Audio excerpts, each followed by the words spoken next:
नमस्कार, आप देख रहे हैं प्रदेश का सबसे भरोसेमंद news channel India news Uttar Pradesh Uttarakhand. शाम के 4 बज चुके हैं और आप देख रहे हैं 4 का चक्रव्यूह। मैं हूं आपके साथ हेमंत कुमार। आज उन बड़े मुद्दों को ग्राउंड जीरो की रिपोर्ट के साथ हम आप तक पहुंचाएंगे जिनका सीधा सरोकार आपसे है। पहली खबर राजधानी लखनऊ से, जहां पर एलडीए में भ्रष्टाचार की लगातार शिकायतें मिल रही थी और इसी पर डीएम अभिषेक प्रकाश ने बड़ी कार्रवाई की है। इस खबर पर ज्यादा जानकारी के लिए हमारे संवाददाता रवि कुमार हमारे साथ जुड़ेंगे। वहीं मथुरा में संदिग्ध हालत में 2 साधुओं की मौत हो गई। मौत आखिर कैसे हुई, इस पर ज्यादा जानकारी देने के लिए मथुरा से जुड़ेंगे हमारे संवाददाता रविंद्र सिंह। वहीं प्रयागराज में जहरीली शराब पीने से 5 लोगों की मौत हुई है। इस पर ज्यादा जानकारी देने के लिए प्रयागराज से हमारे संवाददाता संदीप तिवारी भी हमारे साथ जुड़ेंगे, जो बताएंगे कि आखिरकार इस खबर का असली सच क्या है। तो चलिए लगातार आप हमारे साथ बने रहिए और शुरुआत करते हैं 4 के चक्रव्यूह की।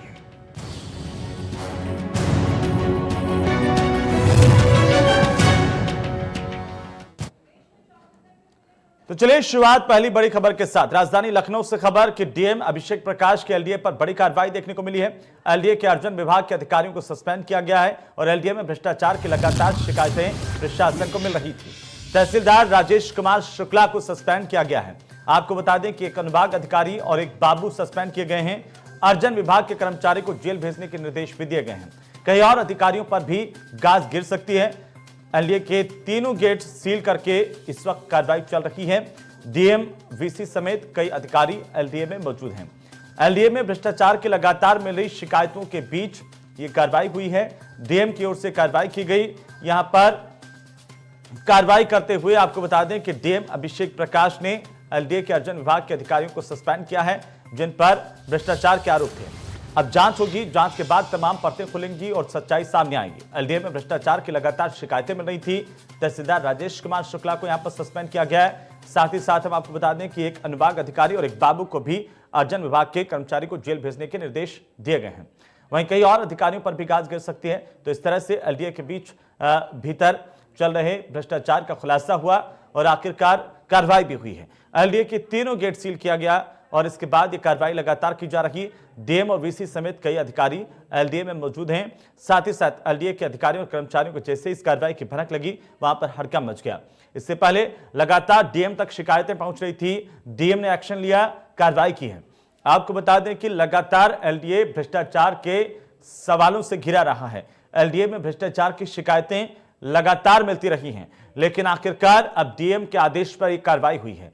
तहसीलदार राजेश कुमार शुक्ला को सस्पेंड किया गया है। भ्रष्टाचार के गंभीर आरोप शुक्ला पर है। एक अनुभाग अधिकारी और एक बाबू सस्पेंड किए गए हैं और साथ ही साथ हम आपको फिर से बता दें कि अर्जन विभाग के कर्मचारी को जेल भेजने के भी निर्देश यहां पर दिए गए हैं। कई और अधिकारियों पर भी गाज गिर सकती है। एलडीए के तीनों गेट सील किए गए, उसके बाद ये कार्रवाई यहां पर सुचारू तरीके से चलाई गई। डीएम और वीसी समेत कई अधिकारी मौके पर मौजूद, एलडीए में मौजूद और इस कार्रवाई को अंजाम दिया जा रहा है। अधिकारियों को, कर्मचारियों को जैसे इस कार्रवाई की भनक लगी, हड़कंप मच गया। लगातार एलडीए सवालों के घेरे में रहा है भ्रष्टाचार के मामलों को लेकर के, चाहे विकास की योजनाएं हो या फिर एलडीए के भीतर परमिशन दी जाने वाली तमाम तरह की स्कीम्स और योजनाएं। इन्हें लेकर किस तरह से पैसों का खेल एलडीए के भीतर खेला जाता है, अलग अलग तरह की अनुमति देने के लेकर के, एनओसी जारी करने को लेकर की बात हो, फाइल को इधर से उधर करने की बात हो, तमाम जगहों पर इस तरह की शिकायतें लगातार डीएम को मिल रही थी कि कैसे भ्रष्टाचार का खुला खेल यहां पर चल रहा था। जब डीएम को इन तमाम तरह की शिकायतें मिली, उसके बाद जांच करवाई गई, तमाम चीजें सामने आई और उसके बाद डीएम ने कार्रवाई की है। अभी और जांच होगी, जांच में कई और नाम भी सामने आ सकते हैं, लेकिन तहसीलदार राजेश कुमार शुक्ला को सस्पेंड किया गया है। एक अनुभाग अधिकारी और एक बाबू सस्पेंड किए गए हैं और अर्जन विभाग के कर्मचारी को जेल भेजने के निर्देश भी दिए गए हैं। कई और अधिकारियों पर भी गाज गिर सकती है। तो जैसे जैसे कार्रवाई आगे बढ़ेगी, यह पता चल पाएगा कि आखिर इसमें किस किस की संलिप्तता है। कुछ और नाम सामने आ सकते हैं। वो महत्वपूर्ण नाम कौन से हैं, कौन कौन से वो अधिकारी हैं जो लगातार भ्रष्टाचार में संलिप्त रहे हैं। भ्रष्टाचार की जड़ें इतनी गहराई से एलडीए के भीतर देखी जा रही हैं कि ऊपर के अधिकारियों से लेकर के निचले लेवल के एलडीसी और बाबू और उससे भी नीचे चपरासी तक जाइए, तब भी भ्रष्टाचार की जो गंध है वो वहां पर दिखाई देती है और सामने आती है। दरअसल ये जांच हुई तब कई चीजें सामने आई हैं। प्रशासन इसे गंभीरता से ले रहा है, डीएम ने इसे गंभीरता से लिया, कार्रवाई करने के आदेश दिए और उसके बाद कार्रवाई की गई। एलडीए के तीनों गेट, जैसे टीम यहां पर पहुंची थी, तीनों गेट को सील किया गया। जो अधिकारी कर्मचारी एलडीए के भीतर थे, ताकि वो भीतर ही रहें, कोई बाहर नहीं जा पाए, बाहर से कोई नया व्यक्ति अंदर नहीं आ पाए। इसके लिए तीनों गेट को सील किया गया है। अंदर लगातार कार्रवाई जारी। डीएम, वीसी समेत कई अधिकारी एलडीए में इस वक्त मौजूद हैं। हम आपको बता दें कि भ्रष्टाचार की कई योजनाओं में भारी घोटाले की शिकायतें एलडीए से लगातार मिल रही थी डीएम को। ज्यादा जानकारी के साथ हमारे सहयोगी रवि कुमार हमारे साथ जुड़ चुके हैं। रवि, क्या कुछ जानकारी, एलडीए में भ्रष्टाचार की शिकायतें मिल रही थी और अब कार्रवाई भी सामने आ रही है? इसको लेकर जिलाधिकारी जो है, जिसके पास एलडीए का भी चार्ज है, वो बैठक ले रहे हैं और तमाम सारी जो अनियमितताओं की जो फाइलें वो चेक कर रहे हैं। तमाम सारे लोग हैं जो शिकायतें मिली है, उन शिकायतों का पिटारा भर चुका है, उसको लेकर जब जिलाधिकारी अब उन शिकायतों का पिटारा भर चुका है, उसको लेकर जब जिलाधिकारी जिनके पास अब एलडीवीसी का भी चार्ज है वो नाराज है और साफ तौर पे एक एक चीज की जानकारी ली जा रही है और साफ कर दिया उन्होंने कि जो भी लोग इस पूरे मामले में लिप्त पाए जाएंगे, जिनकी लापरवाही होगी, जो अनियमितताएं पाई जाएगी और जिनकी शिकायत मिल रही, शिकायतें जब साबित होगी तो उन पर कड़ी से कड़ी कार्रवाई होगी।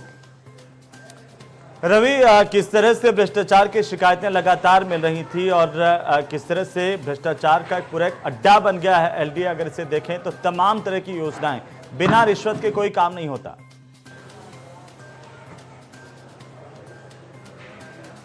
जाहिर है एलडीए इसी के लिए बदनाम है और बात करें तो अगर तमाम सारे ऐसे मामले हैं, अगर बात करें तो शहर में तमाम सारी ऐसी इमारतें बनी हुई हैं जिनको लेकर शिकायत होती है, तमाम सारे को नोटिस इशू होता है, तमाम सारे अवैध रूप से बिना नक्शा पास की बिल्डिंगें तैयार हो जाती, कई अपार्टमेंट तैयार होते, कई नाले पे घर बन रहा है तो कई तालाब को पाट कर वहाँ पर जमीन प्लाटिंग करके वहाँ पर फ्लैट बना कर बेच दिए जाते हैं। जब एलडीए को जानकारी मिलती है, ऊपर तक जब जानकारी जाती है, तब इस मामले की जब जाँच रिपोर्ट होती है तो पता चलता है कि तमाम सारी अनियमितता है। तो इसमें सबसे बड़ी बात यह है कि जो जुड़े हुए लोग हैं, कैसे इतने बड़े बड़े फ्लैट तैयार हुए थे, कैसे बिल्डिंगें बन जाती हैं और जो मानकों को ताक पे रख पर कैसे काम हो रहा है। तो तमाम सारी शिकायतें अब लगातार एलडीए के पास पहुंच रही है और इन एलडीए को बेहद ही गंभीरता के साथ में जो नए एलडीए के जो वीसी हैं वो देख रहे हैं और उसको लेकर ही लगातार ये जो पूरी चीजें चेक की जा रही है। जो लोग इसमें लिप्त हैं उन सब पर कड़ी कार्रवाई के निर्देश दिया गया और लगातार इसको लेकर अगर बात करें तो एलडीए के जो 3 गेट है वो पूरी तरीके से बंद कर दिया गया, ना कोई आ सकता है ना कोई जा सकता है।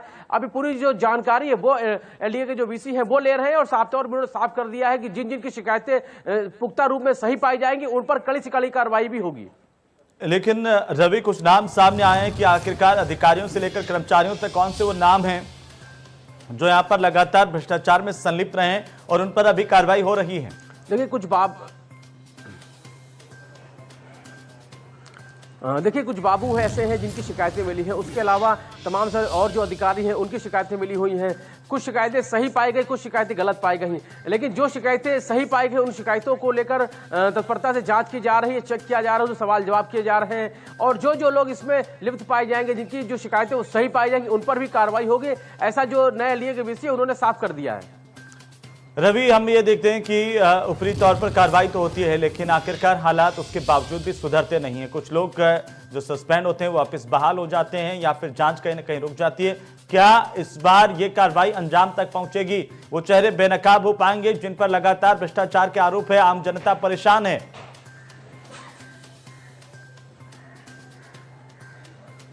देखिए एलडीए के वीसी जब से हटे हैं तब से जो जिलाधिकारी हैं उनके पास ही एलडीए वीसी का भी चार्ज है और साफ कर दिया है अभिषेक प्रकाश ने कि जिस तरीके से एलडीए में जो अनियमितताएं रही, नियमों को ताक पर रखकर काम किया गया, जिस तरीके से जो फ्लैट बनाए जाते हैं या जमीनों की खरीद फरोख्त होती है या उसमें एलडीए का जहाँ जहाँ दखल होता है उनमें किस तरीके से कमियाँ हुई रही हैं और कौन कौन लोग किस तरीके से सेटिंग करके अवैध निर्माण जो होते रहे हैं, जो वहाँ पर जिम्मेदार है उनके रहते हुए कैसे अवैध निर्माण हो गए, जो नोटिस इशू किया गया वहां पर नोटिस को हटा होने के बावजूद भी वहां पर काम हो रहा था। तो तमाम सारी ऐसी शिकायतें हैं जिन शिकायतों का संज्ञान लिया जा रहा है, चेक किया जा रहा है और तमाम सारी शिकायतें उनको भी गंभीरता से लिया जा रहा है, सबको चेक किया जा रहा है और उन्हीं शिकायतों के आधार पर उनको जांचा जा रहा है और उसी आधार पर जो चीजें सही पाई जाएंगी उन पर भी जो जिम्मेदार होंगे उन पर कार्रवाई भी तय मानी जा रही है।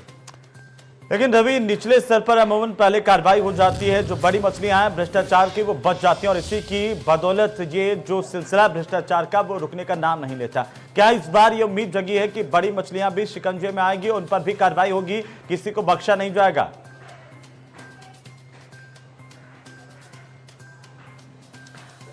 देखिए, अगर बात करें तो जब से नए एलडीए का चार्ज मिला है जिलाधिकारी अभिषेक प्रकाश को, एक्शन मोड में नजर आ रहे हैं और लगातार इसको लेकर वो गंभीर है। सुबह 10 बजे से ही वो अपने काम को लेकर गंभीर नजर आते हैं और लगातार लोगों की शिकायतों को देख रहे हैं। जिस तरीके से शिकायतें मिल रही, चाहे विभाग से जुड़े हुए लोगों की, नीचे से ऊपर तक जो भी लोग जुड़े पाए जा रहे हैं, उन सभी की शिकायतों को गंभीरता से लिया जा रहा है। और ऐसा माना जा रहा है कि जो तमाम समय से जो मिली भगत से काम चला, सेटिंग से जो काम चल रहा है, वो सेटिंग को तोड़ने का काम जो जिलाधिकारी अभिषेक प्रकाश है, जिनके पास एलडीए का चार्ज है, वो तोड़ने की कोशिश कर रहे हैं। और उम्मीद की जा रही है कि शायद कुछ नया देखने को मिलेगा। जो एलडीए इतना ज्यादा भ्रष्टाचार को लेकर बदनाम था, वो बदनामी को दूर करने में कहीं ना कहीं जो नए एलडीए अभिषेक प्रकाश, वो उसको दूर कर पाने में कामयाब रहे, ऐसी उम्मीद की जा रही है। लेकिन जरूर है कि जिस तरीके से शक्ति नजर आ रही, उसका कुछ ना कुछ नतीजा भी उसका निकल कर आएगा। बिल्कुल रवि, और आखिरकार अभी कितना समय इस कार्रवाई को चलते हुए हो गया है, कब तक ये कार्रवाई चलेगी, उसके बाद में सुचारू तरीके से जानकारियां और निकल करके सामने आएंगी कि किन किन लोगों पर कार्रवाई हुई है, कौन कौन से ऐसे प्रोजेक्ट चल रहे थे जिनमें जो भ्रष्टाचार हुआ है, भारी भ्रष्टाचार किन किन विभागों में हुआ है, इसकी विस्तृत जानकारी मिल पाएगी। तो चलिए, बहुत बहुत शुक्रिया रवि तमाम जानकारी के लिए, और लगातार नजर बनाए हुए हैं कि आखिरकार कब तक ये कार्रवाई चलती है, उसके बाद एलडीए की ओर से क्या कुछ जानकारी दी जाती है, किन अधिकारियों पर गाज गिरती है, कौन से वो नाम है जो बेनकाब होते हैं, जो लगातार भ्रष्टाचार के जिम्मेदार रहे हैं और जिनकी वजह से आम जनता को परेशान होना पड़ा है। चाहे नक्शा पास करवाने की बात हो, चाहे नए टेंडर लेने की बात हो, तमाम तरह की ऐसी चीजें जो एलडीए से होती हैं, और वहां पर भ्रष्टाचार का खेल इस तरह से सामने आया है कि खुलेआम बिना रिश्वत के कोई काम नहीं होता। चलिए अब आगे बढ़ेंगे, और मथुरा के गोवर्धन में संदिग्ध हालात में 2 साधुओं की मौत का मामला सामने आया, जबकि एक अन्य साधु की हालत अभी गंभीर बनी हुई है। तीनों साधु एक ही आश्रम में रहते थे और सुबह इन्होंने चाय पी थी। चाय में विषाक्त पदार्थ मिला होने की आशंका जताई जा रही है। पुलिस ने शव को पोस्टमार्टम के लिए भिजवाया। वहीं गोवर्धन मार्ग पर गिरिराज बगीचे के पास पीछे जंगल में स्थित आश्रम में 3 साधु रहते थे। आज सुबह 2 साधु आश्रम में मृत मिले हैं, जबकि तीसरे की हालत अभी गंभीर है। मृतकों में साधु गोपाल दास और श्याम सुंदर दास हैं। राम बाबू को गंभीर हालत में अस्पताल में भर्ती करवाया गया। पुलिस फिलहाल इस पूरी घटना की जांच कर रही है। मथुरा में 2 साधुओं की मौत से सनसनी फैली हुई है, वहीं एक साधु की हालत अभी गंभीर है। दरअसल अस्पताल में गंभीर हालत में एक साधु को भर्ती करवाया गया है। जो जानकारी अभी तक मिल पाई, उसके मुताबिक चाय पीने के बाद इन साधुओं की मौत हुई है। जाहिर सी बात है कि चाय में कुछ विषाक्त पदार्थ मिलाकर के दिया गया था। मृत साधुओं के नाम गोपाल दास और श्याम सुंदर दास थे। स्थानीय लोगों ने हत्या की आशंका जाहिर की है। पुलिस ने शव को पोस्टमार्टम के लिए भिजवाया। फिलहाल पुलिस अब इस पूरे मामले को लेकर के जांच कर रही है, तफ्तीश कर रही है, और जांच में तमाम चीजें सामने आएंगी कि आखिरकार कैसे इन साधुओं की मौत हुई। 2 साधुओं की मौत का मामला गर्माता जा रहा है। स्थानीय लोगों का कहना है कि यह हत्या है। मथुरा के गोवर्धन में संदिग्ध हालात में 2 साधुओं की मौत हुई है, जिसकी तस्वीरें हम आपको दिखा रहे हैं। एक अन्य साधु की हालत अभी गंभीर बनी हुई है। तीनों साधु एक आश्रम में रहते थे और सुबह इन्होंने चाय पी थी। इसके बाद ये घटना हुई है। एक सूचना प्राप्त हुई कि यहाँ एक आश्रम में 3 साधु रहते थे। आज सुबह किन्हीं कारणों से उनकी तबीयत खराब हुई है। बगल के लोगों ने आकर के उनमें से जब देखा है तो उनमें से 2 की डेथ हुई है और एक जो है राम बाबू जी, उनको डिस्ट्रिक्ट हॉस्पिटल में भर्ती कराया गया है। राम बाबू जी से प्रथम दृष्टया बात करने पर ये बात सामने आई है कि तीनों व्यक्तियों ने सुबह यहाँ पर चाय बनाई थी, जिसके लिए दूध भी यहीं की गाय और बाकी सामग्री भी यहीं अपनी ही इस्तेमाल की थी। उस चाय पीने के बाद उनकी तबीयत ख़राब हुई और उसके बाद ही उनकी मृत्यु हुई। हमारे और डीएम साहब द्वारा घटनास्थल का निरीक्षण कर लिया गया है।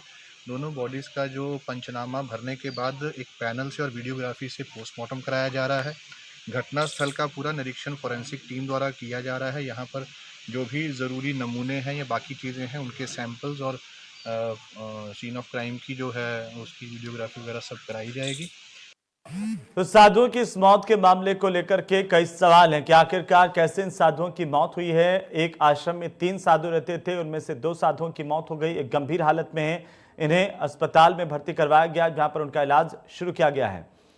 और ज्यादा जानकारी के साथ हमारे संवाददाता रविंद्र हमारे साथ जुड़ चुके हैं, उनका रुख कर लेते हैं। रविंद्र, क्या कुछ जानकारी इस पूरे मामले को लेकर के अभी तक?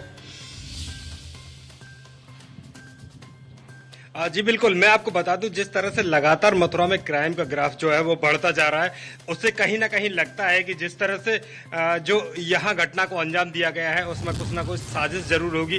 क्योंकि नॉर्मली जो आश्रम का दूध है उससे उन्होंने चाय बनाई थी, उससे पहले स्वस्थ थे, और दूध जो चाय पीने के बाद ही उनकी अचानक तबीयत बिगड़ती है और उनकी मौत हो जाती है। तो कहीं ना कहीं साजिशन, इस पूरे मामले को इनकार नहीं किया जा सकता कि किसी साजिश में इसमें षड्यंत्र ना रहा हो। तो पुलिस इस पूरे मामले को लेकर भी गंभीर नजर आ रही है, लेकिन जिस तरह की घटना को अंजाम दिया गया है उससे समाज में और जो आसपास के लोग हैं उनमें दहशत का माहौल है कि जिस तरह से साधुओं की यहां हत्या की आशंका जो जताई जा रही है उसे कहीं ना कहीं एक प्री प्लान माना जा रहा है। जी, लेकिन क्या रविंद्र यहाँ पर किसी तरह की कोई साजिश किसी के साथ, आपसी रंजिश किसी के साथ, प्राथमिक तौर पर जो जांच अभी तक हुई है पुलिस की, उसमें क्या कुछ सामने आ रहा है? अभी फिलहाल पुलिस केवल पोस्टमार्टम रिपोर्ट के ऊपर आधारित है, और जो एक अन्य जो गंभीर घायल हैं, जो बीमार हैं, उनकी जो रिपोर्ट आएगी उसके बाद जो उनसे बयान दर्ज कराए जाएंगे, उसके बाद पुलिस किसी एक्शन में आएगी। लेकिन फिलहाल पुलिस सिर्फ इस मामले को लेकर बेहद संवेदनशील है। जो वीडियो कॉन्फ्रेंसिंग वहाँ जो घटनास्थल की कराई जा रही है, इसके अलावा पैनल के द्वारा जो मेडिकल कराया, जो चेकअप कराया जाएगा, जो पोस्टमार्टम रिपोर्ट कराई जाएगी, तो इससे कहीं ना कहीं लगता है कि पुलिस इस पूरे मामले को लेकर गंभीर है। और जिस तरह से पुलिस जो कदम फूंक फूंक के रख रही है, उससे जाहिर बात है कहीं ना कहीं इस पूरे मामले को हत्या की कहीं ना कहीं आशंका जो है पुलिस को भी है। बिल्कुल, लेकिन तमाम तरह की अभी जो तथ्य सामने आए हैं, और क्या स्थानीय लोगों से भी आपकी कोई बातचीत हुई है? उन्होंने कुछ जानकारी दी है कि कब से साधु यहाँ पर आश्रम बनाकर रह रहे थे? हो सकता है कि किसी को लेकर के विवाद इनका चल रहा हो, या साधुओं का ही आपसी तरह का कोई विवाद हो, या बाहरी व्यक्ति यहाँ पर कोई आश्रम में आया हो। इस तरह की कोई जानकारी स्थानीय लोगों की ओर से अभी तक मिली है?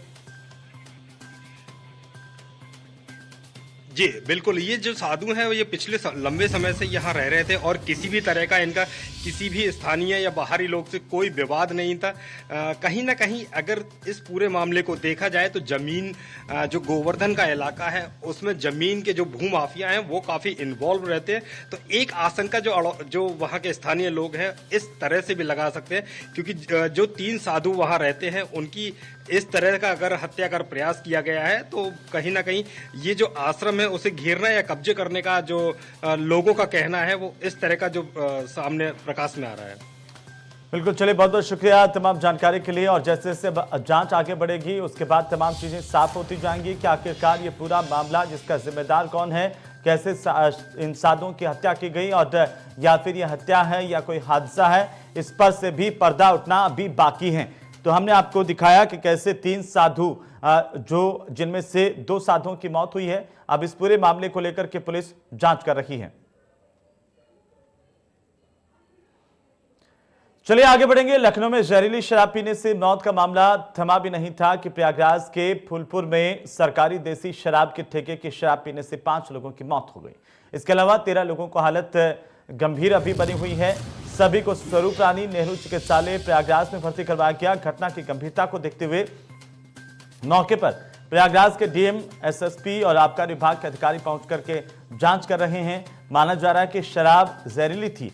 मौके पर पहुंचे सभी अधिकारी इस बात का पता लगा रहे हैं कि आखिरकार जहरीली शराब सरकारी ठेके की दुकान पर कैसे पहुंची, किसने पहुंचाई। प्रयागराज के फूलपुर में जहरीली शराब पीने से 5 लोगों की मौत का यह मामला, जिसको लेकर के हड़कंप मचा हुआ है। शराब पीने से 5 लोगों की जान गई है। ये शराब पीने से 13 लोगों की हालत अभी भी गंभीर बनी हुई है। जिला प्रशासन ने शराब के ठेके को सील किया है। पुलिस ने एक सेल्समैन को गिरफ्तार किया और अवैध शराब को लेकर के प्रशासन की छापेमारी चल रही है। कुछ दिनों पहले ही इस तरह से जहरीली शराब का मामला सामने आया था, जिसमें कुछ लोगों की मौत हुई थी। एक बार फिर से इसी तरह का मामला कई सवाल पैदा कर रहा है। ज्यादा जानकारी के साथ हमारे सहयोगी संदीप हमारे साथ जुड़ चुके हैं। संदीप, क्या है आखिरकार ये पूरा मामला, कैसे ये मौत हुई है, अभी तक क्या तथ्य सामने आ रहे हैं?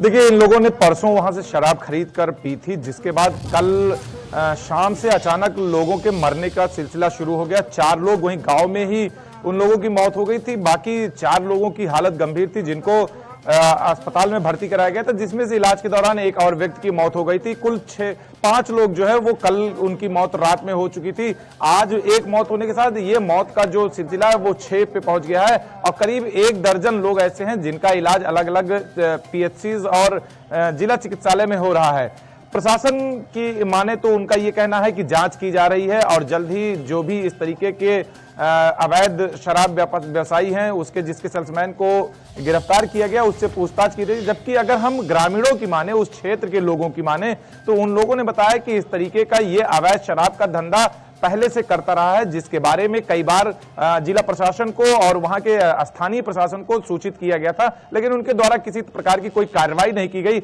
और बाद में उसी व्यक्ति को जो है वो आबकारी की तरफ से ठेका भी दे दिया गया, टेंडर भी दे दिया गया देसी शराब का, जिसमें कल जो स्थिति उत्पन्न हुई उसके बाद अब प्रशासन जांच करने की बात जरूर कर रहा है, लेकिन उसमें अब आगे क्या होगा ये आने वाला समय ही बताएगा। लेकिन गंभीर सवाल यह भी है कि क्या सरकारी ठेके पर भी अवैध शराब की बिक्री हो रही थी, जहरीली शराब की बिक्री हो रही थी? कौन था जिसके जरिए ये अवैध और जहरीली शराब सरकारी ठेके पर पहुंचती थी और वहां से किस तरीके से लोगों में बेची जाती थी? क्योंकि ये काफी गंभीर है। पिछली बार जब शराब से अभी कुछ दिन पहले ही मौत हुई थी कुछ लोगों की, उसके बाद इस मामले को गंभीरता से लिया था मुख्यमंत्री ने। इसके बावजूद आखिरकार ये जहरीली शराब से होने वाली मौतों का सिलसिला रुक क्यों नहीं रहा है?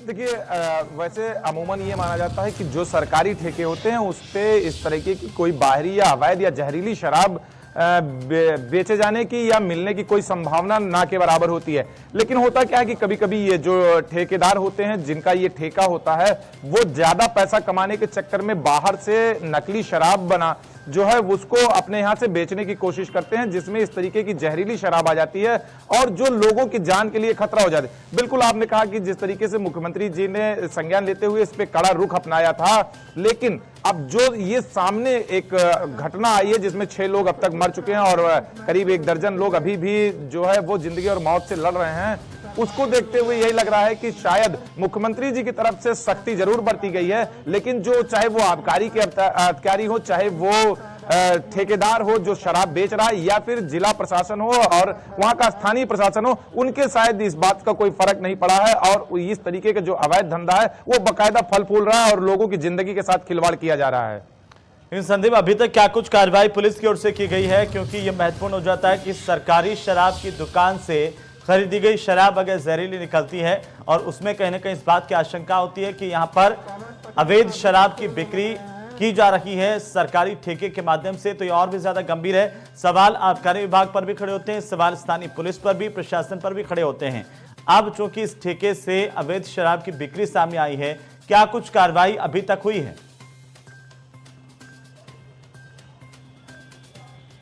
देखिए, उस ठेके को सील कर दिया गया है। उसका एक सेल्समैन है जिसको कल रात में ही गिरफ्तार कर लिया गया था पुलिस के द्वारा और अभी फिलहाल जो कार्रवाई के तौर पर की गई उसका सैंपल लेकर भेजा गया है जांच के लिए और एक व्यक्ति जो उसका सेल्समैन था उसको गिरफ्तार कर लिया गया और साथ ही ठेके को जो है सील कर दिया गया है। बिल्कुल आपने सही कहा कि कहीं ना कहीं इस पे सवाल पुलिस पर भी खड़ा होता है, आबकारी विभाग पर भी खड़ा होता है और जिला प्रशासन और स्थानीय जो प्रशासन उनके ऊपर है। ग्रामीणों का लगातार ये कहना था कि जो है वहां के स्थानीय जो पुलिसकर्मी है या जो वहां के प्रशासन है उनसे मिली भगत के साथ ये अवैध धंधा लगातार चल रहा था। लगातार इस बात को लेकर वहां पे जो ग्रामीण इकट्ठा हुए थे, आक्रोशित थे, वो इस बात का आरोप लगातार लगा रहे थे। अब पुलिस प्रशासन इसमें क्या सख्ती अख्तियार करती है और कैसे इन लोगों से निपटती है, ये आने वाला समय बताएगा, देखने वाली बात होगी। फिलहाल गिरफ्तारी अभी एक ही व्यक्ति की हो पाई है।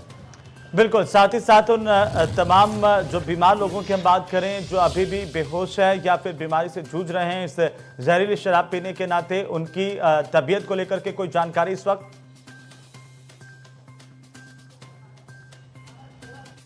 देखिए, उन लोगों जिनकी हालत गंभीर है उनका स्वरूप रानी नेहरू चिकित्सालय में इलाज चल रहा है, मेडिकल कॉलेज से संबंधित है और साथ ही जिन लोगों की में भर्ती कराया गया है उनका इलाज लगातार चल रहा है और जिला प्रशासन इस पर पूरी नजर बनाए हुए है कि जो अन्य लोग जिन्होंने वहां से शराब खरीद के पी थी और उनके बारे में अगर कोई जानकारी मिलती है और प्रशासन ने भी कहा कि अगर आपको ऐसा लगता है कि उनकी तबीयत खराब हो रही है या उन्हें कोई दिक्कत हो रही है, तत्काल वो स्वास्थ्य विभाग को या जिला प्रशासन को सूचित करे ताकि उनको समय पर सही इलाज दिलवाया जा सके।